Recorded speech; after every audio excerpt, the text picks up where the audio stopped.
मेरे प्यारे साथियों, स्वागत है आप सभी का एक बार फिर आपके अपने YouTube चैनल ऑनलाइन आईटीआई मंत्रा में, जहां मिलती है आपको आईटीआई से रिलेटेड सभी अपडेट, पीडीएफ और स्टडी मटेरियल। तो जैसा कि आप सभी को पता है कि हम फीटर फर्स्ट ईयर के लिए मोस्ट इंपोर्टेंट क्वेश्चनों की सीरीज कर रहे हैं। इससे पहले हम 8 वीडियो कर चुके हैं। आज हमारी वीडियो नंबर 9 है। तो पहले वाली वीडियो नहीं देखी जिस बच्चे ने, चैनल की प्लेलिस्ट में जाकर वो वीडियो भी देख ले। चैनल पर पहली बार आया, चैनल को सब्सक्राइब कर ले, बेल आइकन को हिट करके नोटिफिकेशन ऑन कर ले, ताकि आगे आने वाले जो भी वीडियोज हैं उनके नोटिफिकेशन उसको मिलते रहे। हमारा टेलीग्राम चैनल है, व्हाट्सएप चैनल है, उसको भी आप ज्वाइन कर लीजिए, जिसका लिंक आपको डिस्क्रिप्शन बॉक्स में मिल जाएगा। इसके अलावा हमारे चैनल की मेंबरशिप ज्वाइन कर लीजिए। इस मेंबरशिप का फायदा आपको ये होगा कि चैनल की जितनी भी वीडियोज हैं, चाहे वो मेंबर ओनली है या फ्री वाली, सभी वीडियो आप देख पाओगे। इसके साथ पीडीएफ आपको फ्री में मिल जाएगी, जो भी हम ये सीरीज कर रहे हैं। आपकी चैनल मेंबरशिप लेने से हमें बेनिफिट ये होता है कि हम अच्छी क्वालिटी का कंटेंट आपको प्रोवाइड कर पाते हैं। भैया जो मोस्ट इंपोर्टेंट क्वेश्चन है ये समझ लीजिए, आईटीआई फर्स्ट ईयर के सिलेबस का निचोड़ है। सारे मोस्ट इंपोर्टेंट क्वेश्चन हमने लिए हैं जो बार बार एग्जामों में रिपीट होते हैं। चाहे कोई भी एग्जाम, आप कोई भी टेक्निकल एग्जाम की तैयारी कर रहे हैं, एएलपी, मेट्रो, रेलवे, कोई भी एग्जाम है, सीबीटी एग्जाम में तो हर क्वेश्चन आपको यहीं से मिलने वाला है, ये मेरी गारंटी है।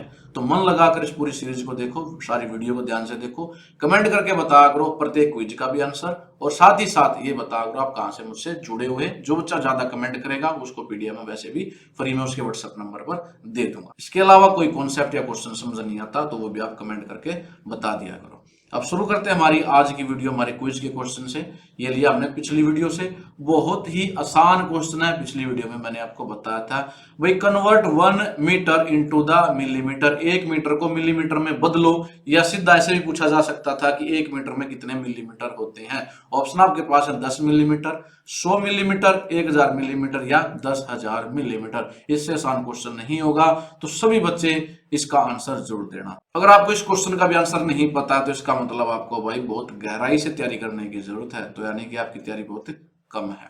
अब शुरू करते हैं हमारी आज की वीडियो हमारे क्वेश्चन नंबर 121 से। Which chisel is use for cutting the curved groups, भाई वर्गाकार खांचे काटने के लिए किस छेनी का प्रयोग किया जाता है। ऑप्शन आपके पास है flat chisel, web chisel, cross cut chisel या हाफ राउंड नोज चीजल।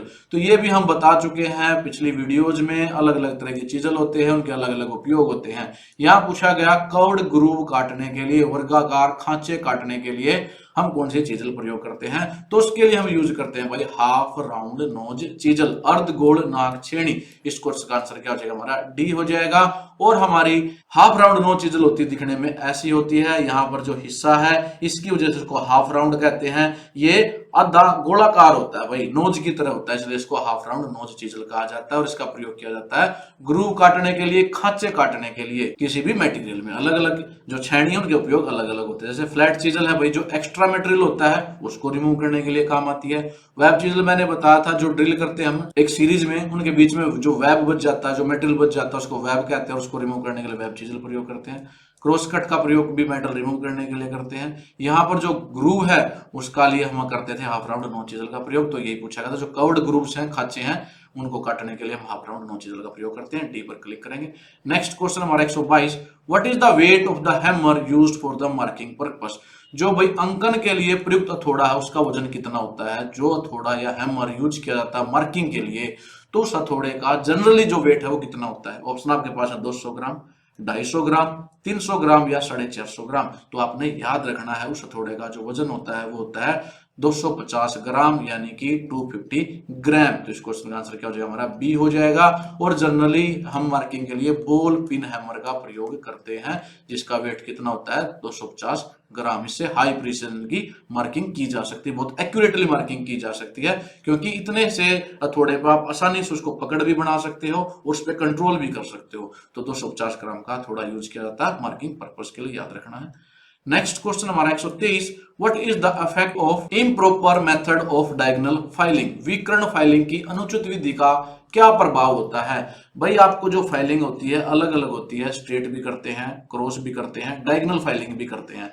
तो ये कहा गया कि अगर डायगोनल फाइलिंग अनुचित तरीके से की जाए, इम्प्रॉपर मेथड से की जाए, तो उसका क्या इफेक्ट होगा, क्या प्रभाव होगा। ऑप्शन आपके पास है अनइवन सरफेस फिनिश, असमान सतह फिनिश होगी, या स्क्रैचेज ऑन द सरफेस, सतह के ऊपर खरोच लग जाएंगे, सी है कन्वेक्सिटी ऑन द सरफेस, सतह उतलता हो जाएगी, डी है improper finish on the surface, सतह पर अनुचित फिनिश होगी।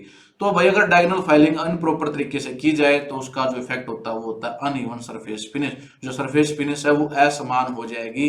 तो इस क्वेश्चन का आंसर क्या हो जाएगा हमारा, ए हो जाएगा। सरफेस फिनिश बराबर नहीं रहेगी, इक्वल नहीं रहेगी, कहीं ना कहीं वो ज्यादा हो जाएगी, कहीं पर वो कम हो जाएगी। तो इस क्वेश्चन का आंसर ये रहेगा, असमान सतह फिनिश। तो ए पर क्लिक करेंगे, याद रखना है। नेक्स्ट क्वेश्चन हमारा 124, which chisel is use to remove the excess metal from the welded joint and casting. जो वेल्डेड जोड़ होते हैं, कास्टिंग होते हैं, उन पे से अतिरिक्त धातु को हटाने के लिए किस छेनी का प्रयोग किया जाता है। अभी आपने जो ग्रू काटने के लिए देखा था, उसके लिए हम क्या करते थे, हाफ राउंड नो चीजल का प्रयोग किया जाता था, ये वाली चीजल थी। अब पूछा गया जो वेल्डेड जोड़ है उसमें एक्स्ट्रा जो मेटल होता है उसको रिमूव करने के लिए क्या यूज करते हैं। आपको समझाने के लिए मैंने डायग्राम में ये लिया है और ये लिया है। अब आप यहां देखो, ये वेल्डिंग कर रखी है यहां पर इस वाले पोर्शन पर, तो आप ये देख सकते हो इस सरफेस से ऊपर वाला जो पार्ट है ये सारा का सारा एक्सेस है। इसको क्या बोलते हैं, एक्सेस वेल्ड मेटल कहते हैं। इसको रिमूव करना होता है। तो इसको रिमूव करने के लिए कौन सी चीज प्रयोग की जाती है, वो करी जाती है हमारी फ्लैट चीजल। आपने याद रखना है। इस क्वेश्चन आंसर क्या हो जाएगा, ये हो जाएगा। और फ्लैट चीजल दिखने में ऐसी होती है, ये भी समझाने के लिए मैंने डायग्राम लिया ताकि इस क्वेश्चन को आप कभी ना भूलो। तो फ्लैट चीजल जहां भी एक्सेस मटेरियल की बात करे, चाहे वेल्डेड ज्वाइंट पे बात करें, कास्टिंग पे करें, मशीनिंग पे करें, तो एक्सेस मेटल रिमूव करने के लिए हमेशा फ्लैट चीजल का ही प्रयोग किया जाता है। तो इस क्वेश्चन का आंसर ए रहेगा। नेक्स्ट क्वेश्चन हमारा 125, what is the name of the file. भाई जो इधर वाला जो डायग्राम है ये आपको क्वेश्चन के साथ दिया गया है। इस डायग्राम को देख के आपने बताना ये किस प्रकार की फाइल है। ऑप्शन आपके पास है रोटरी फाइल, बी है टिंकर्स फाइल, सी है बैरेट फाइल और डी है हमारी क्रॉसिंग फाइल। तो भाई जो टिंकर्स फाइल है, बैरेट फाइल है, क्रॉसिंग फाइल है, ये पिछली वीडियोस के जो क्वेश्चन आए थे उनमें देख भी चुके हैं, वो आपको पता होगा। तो उनमें से कोई भी ये नहीं है। तो ये हमारी क्या है, रोटरी फाइल है। इस क्वेश्चन का आंसर क्या हो जाएगा, ये हो जाएगा। और आसान सी पहचान है, आप देख सकते हो ये आपको राउंड राउंड दिख रही होगी यहाँ पर। इसमें तो फिर भी फ्लैट दिख रही है, लेकिन ये वाली देखो आप राउंड दिख रही है। ये क्या हमारी रोटरी फाइल है, घुमावदार जो फाइलें हैं। और एग्जैक्ट मैंने दिखाने के लिए, समझाने के लिए डायग्राम एक और लिया भाई। ये इस प्रकार से होते हैं, देखो ये आप यहाँ से देख सकते हो, इसमें तो नहीं दिख रहा डायग्राम में, लेकिन यहाँ देखो ये वाले जो कोने क्या है हमारे ऐसे राउंड है। तो ये हमारी राउंड फाइल है भाई। क्या है ये, राउंड फाइल है, रोटरी फाइल इसको हम कहते हैं। तो इस क्वेश्चन का आंसर रहेगा ए। नेक्स्ट क्वेश्चन हमारा 126, why the Chowk is applied on the face of the file. भाई फाइल के मुख पर चाक क्यों लगाए जाते हैं। ऑप्शन आपके पास है to reduce the excessive pressure, अत्यधिक दबाव को कम करने के लिए, बी है to increase the chip removal rate, chip हटाने की दर को बढ़ाने के लिए, सी है to reduce the penetration and peening, प्रवेश और पीनिंग को कम करने के लिए, और डी है to increase the penetration and peening, प्रवेश और पीनिंग को बढ़ाने के लिए। तो भाई ये क्वेश्चन पहले वैसे मैं समझा चुका हूं। पीनिंग एक डिफेक्ट होता है फाइल में। पीनिंग में क्या होता है कि जो हमारे मेटल, जहां से हम मेटल रिमूव कर रहे हैं, उसमें से चिप निकल के, जो बुरादा होता है निकल के, वो हमारे फाइल के दांतों में फंस जाता है। जो फाइल होती है टिथ में फंस जाता है। और फिर जब फाइलिंग करते हैं तो सरफेस के ऊपर स्क्रैचिंग लगती है। तो उसको ही हटाने के लिए हम चाक का प्रयोग करते हैं। भाई क्या करते हैं, हम फाइल के ऊपर चोक लगा देते हैं, जिससे हमारा जो पेनिट्रेशन कम होता है। और वो चोक फाइल के, क्योंकि दांतों के अंदर, इसलिए पेनिट्रेशन तो कम होगा ही होगा। और जो चिप्स निकलेंगी मेटल की, जो बुरादा निकलेगा, वो टीथ में नहीं फंसेगा। तो पिनिंग इफेक्ट से भी बचाने के लिए ऑप्शन में अब देख लेते हैं कहां पर है। ये रहा भाई, to reduce the penetration and the pinning. तो इस क्वेश्चन का सी आंसर रहेगा। नेक्स्ट क्वेश्चन हमारा 127, what is the use of fine pitch hexa blade. जो फाइन पिच हेक्सा ब्लेड होता है उसका उपयोग क्या है। अब फाइन पिच को समझाने के लिए मैंने डायग्राम भी लिया है, और मैंने पहले भी बताया था फाइन पिच का मतलब भाई देखो, ये जैसे ये पिच होती है हमारी, दो टिथ के बीच के डिस्टेंस को हम पिच कहते हैं। तो फाइन का मतलब है ये पिच जितनी कम होगी उतने ही नंबर ऑफ टिथ बढ़ जाएंगे। जैसे ये हमारी फाइन नहीं है इसके कंपैरिजन में, क्योंकि इसमें कम टिथ है, इसमें ज्यादा टिथ है। अब यहां भी देख लीजिए, यहां पर लिखा हुआ है 18 टिथ पर 25 mm, यानी कि 25 mm में 18 दांतें हैं भाई। यहां पर कितने हैं, 32। तो जो 32 वाली ये क्या हुई, ये जो ब्लेड है ये क्या लाएगा, फाइन। ऊपर वाले से क्या है, ये फाइन टिथ है, क्योंकि इसमें ज्यादा हमारे टिथ आ जाएंगे सेम पिच में। यानी 25 mm, एक 25 mm इसके तो कितने टिथ है, 18। यहाँ 25 mm में कितने, 32। तो इसका मतलब फाइनल जो ब्लेड हुआ वो कौन सा हुआ, नीचे वाला ब्लेड हुआ। तो अब क्वेश्चन में पूछा गया कि फाइन पिच वाला ब्लेड कहां यूज किया जाता है। ऑप्शन देख लेते हैं, to cut the soft metal, जी नहीं। To cut the high speed steel, जी नहीं। To cut high carbon steel, जी नहीं, to cut the conduit and other thin tube, yes. ये क्वेश्चन पूछा भी गया था भाई, ये क्वेश्चन का आंसर क्या हो जाएगा, डी हो जाएगा।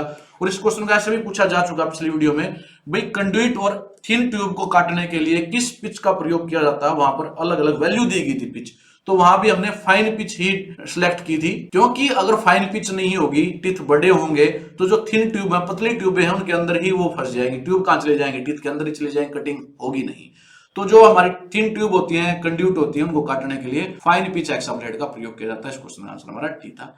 नेक्स्ट क्वेश्चन हमारा 128, calculate the tap drill size for M10 into 1.25, भाई M10 गुणा 125 के टैप ड्रिल का आकार की गणना करो। ये क्वेश्चन भी आ चुका है भाई, M10 गुणा 1.50 पिछले वीडियो में क्वेश्चन आता, लेकिन यहाँ पिच वो कितनी है, 1.25 दी गई है। तो इसका मैंने एक आसान सा मेथड बताया था भाई, ये जो M10 है, ये उसका मेजर डायमीटर है 10 mm, उसमें से पिच की वैल्यू घटा दो।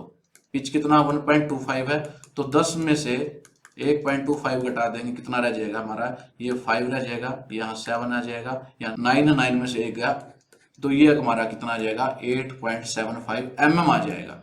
तो यहाँ पर ऑप्शन में दे रखा है 8.7 mm, लेकिन आंसर 8.8 mm होगा, थोड़ा इसका भी ध्यान रखना भाई, क्योंकि अगर हम जब देखो, अगर 8.8 mm ऑप्शन में नहीं होता तो हम इसका आंसर सी ही करते, लेकिन अगर हम स्टैंडर्ड की बात करें तो बाजार में ये उपलब्ध ही नहीं होता, 8.75 नहीं होता, इसको राउंड ऑफ करके क्या करते हैं हम 8.8 mm यूज करते हैं, और यही आपको मिलेगा कहां, मार्केट में। अगर आप लेने चले जाओगे तो इसका ड्रिल साइज, तो इसका आंसर क्या रहेगा 8.8 mm, इसको हम राउंड ऑफ कर देंगे, जो 5 है इसको बढ़ाकर यहाँ पर एक वैल्यू 8 कर देंगे इसकी, तो 8.8 mm इसका आंसर है, ए पर क्लिक करेंगे। नेक्स्ट क्वेश्चन हमारा 129, what is the name of the portion left between the flute in the drill, भाई ड्रिल के फ्लूट के बीच में छोड़े गए भाग का नाम क्या है। ये क्वेश्चन इस डायग्राम के साथ मैं कई बार समझा चुका हूं।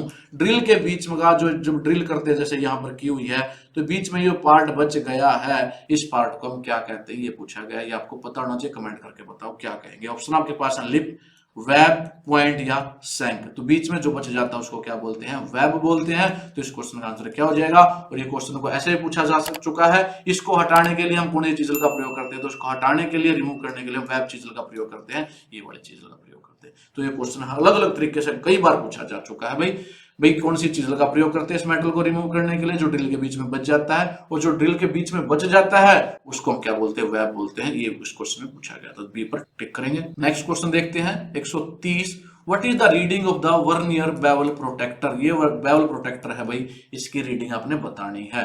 अब इसकी रीडिंग कैसे निकालेंगे वो भी देख लेते हैं। देखो इसमें थोड़ा सा ध्यान देने की जरूरत है, जो वर्नियर बेवल प्रोटेक्टर है ये एंगल मेजरमेंट के लिए यूज करते हैं। अब इसमें क्या होता है, अब यहां से देखोगे, यहाँ पर ये 0 मार्क्स है, 0 से इधर भी 90 डिग्री है और 0 से इधर भी 90 डिग्री है भाई, दोनों साइड 90 के स्केल होते हैं, क्योंकि इसमें 180 डिग्री का सीधा स्केल नहीं होता, 0 से 180 डिग्री का स्केल सीधा इसमें नहीं होता। अब यहाँ पर रीडिंग देखेंगे, सबसे पहले आप देखो, मैं इसको थोड़ा सा डार्क कर देता हूँ, यहाँ पर ये देखो, ये वाला पार्ट देखेंगे, और जो इसकी स्केल की रीडिंग है वो यहाँ से दिखेगी। अब देखिए यहाँ से पहले यहाँ देखो, तो यहाँ पर ये लिखा हुआ 20 से आगे देखो 21, 22 और 23, जो ये एरो है ये कितने पर है, 23 डिग्री पर है भाई। अब अगर ये वाला एरो इस साइड होता, राइट साइड होता, तो हम इसको 23 डिग्री ही कहते, लेकिन ये किस साइड है, लेफ्ट साइड है, तो अगर एग्जैक्ट रीडिंग के लिए हम 23 को 180 डिग्री में से घटाएंगे, क्योंकि मैंने बताया है कि हमारे बेवल प्रोटेक्टर में 180 डिग्री सीधा नहीं होता, 0 से 90 एक साइड होता है, 0 से 90 एक साइड होता है। तो अब लेफ्ट साइड की बात हम कर रहे हैं, यानी ये समझ लीजिए भाई एंगल इस प्रकार है, ये यहां पर ये 23 डिग्री है और हमें चाहिए ये वाला एंगल, तो ये वाला एंगल कैसे निकलेगा, 180 में से घटा दे इसको, तो ये वाला एंगल आ जाएगा। तो ये कितना हो जाएगा हमारा 157 डिग्री हो जाएगा। जब 180 को में से 23 घटाएंगे तो कितना आ जाएगा 157 डिग्री।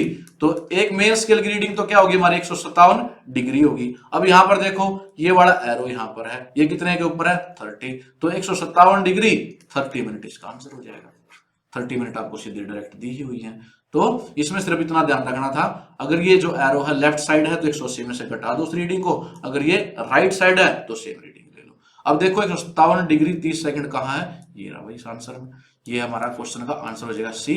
तो ये ऐसे निकालना था। उम्मीद करता हूं आपको समझ में आया होगा। समझ में नहीं आया तो कमेंट करके बताओ, इसको अलग वीडियो में मैं समझा दूंगा। नेक्स्ट है 131 question number, which part of outside micrometer ensure a uniform pressure between the measuring surface. भाई बाहरी माइक्रोमीटर में कौन सा भाग मापने वाली सतह के बीच में एक समान दबाव सुनिश्चित करता है।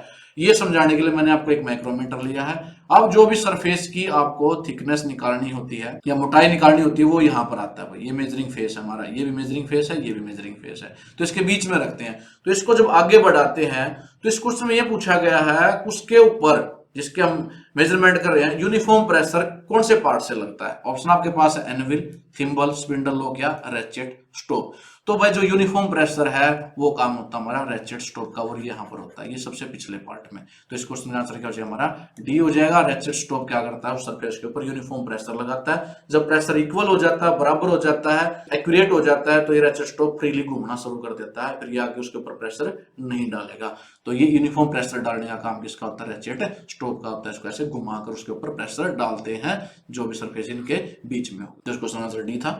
नेक्स्ट क्वेश्चन देख लेते हैं हम 132, विच part of the vernier height gauge is an integral part of the main slide. भाई वर्नियर ऊंचाई गेज का कौन सा भाग मुख्य स्लाइड का अभिन्न अंग होता है जिसको अलग नहीं किया जा सकता। इसको समझाने के लिए मैंने एक डायग्राम ले लिया है। अब देखो ये है भाई स्लाइड, यहाँ लिखा हुआ ना स्लाइड, तो ये वाली स्लाइड है, इसका अभिन्न अंग कौन सा होता है इन चार ऑप्शन में से। ऑप्शन आपके पास है जा, बेस, बीम या जा क्लैंप। अब इस क्वेश्चन में आप जो डायग्राम है समझाने के लिए ही लिया, आप देख लो, आप भूलोगे नहीं। ये स्लाइडर है जो ऊपर नीचे स्लाइड कर सकता है। यहां देखो भाई ये मेजरिंग जा है, यहां पर ये क्या है, मेजरिंग जा है।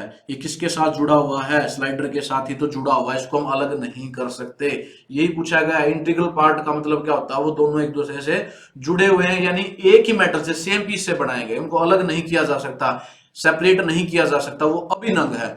तो यहां पर स्लाइडर का अभिन्न अंग क्या है, मेजरिंग जा। तो इस क्वेश्चन का आंसर क्या हो जाएगा, जा, या ऑप्शन में मेजरिंग जा दे रखा हो या खाली जा दे रखा हो, तो इसका क्वेश्चन का आंसर यही रहेगा। तो इस क्वेश्चन का आंसर क्या है, ए है। नेक्स्ट क्वेश्चन हमारा 133, what is the principle of the micrometer. जो माइक्रोमीटर का सिद्धांत क्या है, कौन से सिद्धांत पर ये काम करता है। भाई ये माइक्रोमीटर का डायग्राम है, समझाने के लिए मैंने आपको लिया है। ऑप्शन आपके पास है स्लाइडिंग, बी है स्क्रू एंड नट, सी है रैक एंड पिनियन और डी है वूम एंड वूम व्हील। तो याद रखना भाई ये रेचेट स्टॉप है और यहाँ पर ये थिम्बल है। जब इसको ऐसे रोटेट करते हैं तो इसके अंदर ऐसे हमारा एक स्क्रू होता है। तो जैसे ही स्क्रू की एक रोटेशन होती है, यहाँ पर ये स्पिंडल हमारा आगे मूव करता है। तो यानी कि इसके अंदर क्या होता है, एक स्क्रू होता है, उसकी एक निर्धारित पिच होती है। जब वो एक राउंड लेगा तो स्पिंडल हमारा आगे बढ़ेगा। तो कौन, इसका मतलब कौन से प्रिंसिपल में काम करता है, ये स्क्रू एंड नट यानी पेंच के सिद्धांत पर ये कार्य करता है। तो इस क्वेश्चन का आंसर क्या हो जाएगा, बी हो जाएगा। याद रखना भाई इस थिम्बल के नीचे एक स्क्रू होता है जिसकी एक निर्धारित पिच होती है। जब उसको मूव करेंगे स्पिंडल आगे बढ़ेगा और हमारी मेजरमेंट आएगी। तो स्क्रू एंड नट या पेंच के सिद्धांत पर ये काम करता है। नेक्स्ट क्वेश्चन हमारा 134, how the wide range of depth can be measured by the depth micrometer. गहराई माइक्रोमीटर द्वारा गहराई की विस्तृत श्रृंखला को कैसे मापा जाता है। देखो डेप्थ माइक्रोमीटर का प्रयोग करते हैं हम किसी भी स्लॉट की होल की गहराई मापने के लिए। अब वो गहराई अलग अलग हो सकती है, डेप्थ अलग अलग हो सकती है, तो अलग अलग तरह की रेंज के लिए हम क्या यूज करते हैं। ऑप्शन आपके पास है लेंथी स्लीव, लंबी स्लीव के द्वारा मेजर करते हैं, लेंथी स्पिंडल, लंबे स्पिंडल के द्वारा करते हैं, एडजस्टेबल बेस समायोजन आधार के द्वारा करते हैं, या डी है equipped with the set of extension road, विस्तार छोड़ों के एक सेट के द्वारा। बिल्कुल यही क्वेश्चन का आंसर भी हो जाएगा। भाई हमारे जो डेप्थ माइक्रोमीटर होता है उसमें अलग अलग तरह के सेट होते हैं एक्सटेंशन रोड के। तो अलग अलग डेप्थ के लिए हम अलग अलग तरह की एक्सटेंशन रोड का यूज करते हैं। तो इस क्वेश्चन का आंसर क्या हो जाएगा, डी हो जाएगा। और जो एक्सटेंशन रोड होती हैं वो समझाने के लिए मैंने डायग्राम दिया। देखो ये छोटी रोड है, ये उससे बड़ी रोड है, ये उससे बड़ी रोड है। तो जिस प्रकार की भी डेप्थ होगी उस प्रकार से हम इन एक्सटेंशन रोड को डिटैच और अटैच कर सकते हैं किसके साथ, माइक्रोमीटर के साथ मेजरमेंट करने के लिए। तो इस क्वेश्चन का आंसर क्या हो जाएगा, equipped with the set of extension road. उसमें एक्सटेंशन रोड के अलग अलग सेट हमारे पास होते हैं जिससे हम अलग अलग वाइड रेंज के डेप्थ को मेजर कर सकते हैं डेप्थ माइक्रोमीटर के द्वारा। तो डी इस क्वेश्चन का आंसर रहेगा। नेक्स्ट और आज की वीडियो का लास्ट क्वेश्चन है 135, what is the reading in the inch micrometer. भाई ये इंच माइक्रोमीटर है, इसकी आपने रीडिंग बतानी है। ये क्वेश्चन बहुत बार हम समझा चुके हैं, इंच माइक्रोमीटर का भी, मिलीमीटर वाले का भी, वर्नियर गेज का, हाइट गेज का, बेवल प्रोटेक्टर का, यानी रीडिंग के क्वेश्चन आप बहुत सारे देख रहे हो, इनका पता आपको होना चाहिए। अब ये डायग्राम आपको दिया है, अब यहां से आपको इसकी रीडिंग का अंदाजा होगा। पहले तो ये देखो ये वाला जो पार्ट है, अब देखते हैं क्या करते हैं। सबसे पहले हम मेन स्केल रीडिंग लेते हैं, फिर थिम्बल की रीडिंग लेते हैं, उसके लिस्ट काउंट से गुणा कर देते हैं। अब देखो इसमें थोड़ा सा आपको ध्यान देना पड़ेगा, यहाँ पूछा गया स्पेशली इंच माइक्रोमीटर, और इंच माइक्रोमीटर की जो लिस्ट काउंट होता है 0.001 होता है। तो अगर इंच में रीडिंग लेंगे तो ये समझ लीजिए ये वाला जो स्लीव है, प्रत्येक जो स्लीव है वो 0.1 इंच का भाई, यानी कि ये कितना है 0.1 इंच, 0.2 इंच, 0.3 इंच, 4, 5 ऐसे ही, यानी ये 7 है, ये कितना हो जाएगा हमारा 0.7 इंच हो जाएगा। तो मेन स्केल की रीडिंग क्या होगी हमारे यहाँ पर, ये होगी 0.7 इंच। आगे देखो 7 से आगे कितने डिविजन्स हैं, यहाँ पर देखो 1 2 3, यानी 7 से आगे 3 पार्ट और हैं। तो जो स्मॉल रीडिंग है ना भाई, हर एक पार्ट, अगर ये हमारा 0.1 इंच का एक पार्ट है तो उसके आगे 4 हिस्से और कर दो, तो 4 हिस्से करते ही जब हम 0.1 इंच को 4 से डिवाइड करोगे तो 0.025 इंच आ जाएगा। तो जो स्मॉल रीडिंग है वो कितने के बराबर है, एक डिवीजन 0.025 इंच के। तो डिवीजन कितनी है, 7 से आगे 3 डिवीजन है, तो 3 को गुणा कर दो भाई एक डिवीजन की वैल्यू से, तो ये वैल्यू कितनी 0.025। प्लस में अब थिम्बल रीडिंग देखो, यहां से थिम्बल रीडिंग कितनी है भाई, ये हमारा 10 है, 10 से आगे 11 और 12, ये वाला जो पार्ट है किसके साथ मैच किया हुआ है, 12 के साथ मैच किया हुआ। तो 12 को किससे गुणा कर देंगे हम, लिस्ट काउंट से, जो कि 0.001 है, और ये सारी रीडिंग किसमें आ जाएंगे, इंच में आ जाएंगे। इसको सोल्व कर दो, 0.7 है, इसको 3 से गुणा करोगे 0.075 आ जाएगा, प्लस में ये 0.012, तो इन तीनों को जोड़ोगे तो 0.787 इंच इसका आंसर आ जाएगा। ऑप्शन में कहा है, ये रहा, तो इस क्वेश्चन का आंसर क्या हो जाएगा, बी हो जाएगा। तो मेरे प्यारे साथियों, ये थे हमारी आज की वीडियो के 15 मोस्ट इंपोर्टेंट क्वेश्चन। उम्मीद करता हूं कि हर वीडियो की तरह ये क्वेश्चन भी आपको अच्छे से समझ में आए होंगे, और हर वीडियो की तरह आप इस वीडियो को भी लाइक करोगे और कमेंट करके बताओगे कि आप कहां से वीडियो देख रहे हो। जिस बच्चे ने अभी तक चैनल को सब्सक्राइब नहीं किया, चैनल को भी सब्सक्राइब कर लीजिए और चैनल की मेंबरशिप को भी ज्वाइन कर लीजिए चैनल की सभी वीडियो देखने के लिए। तो धन्यवाद आप सभी का वीडियो को देखने के लिए। जल्द ही मिलेंगे अपनी नेक्स्ट वीडियो में, तब तक के लिए जय हिंद, जय भारत।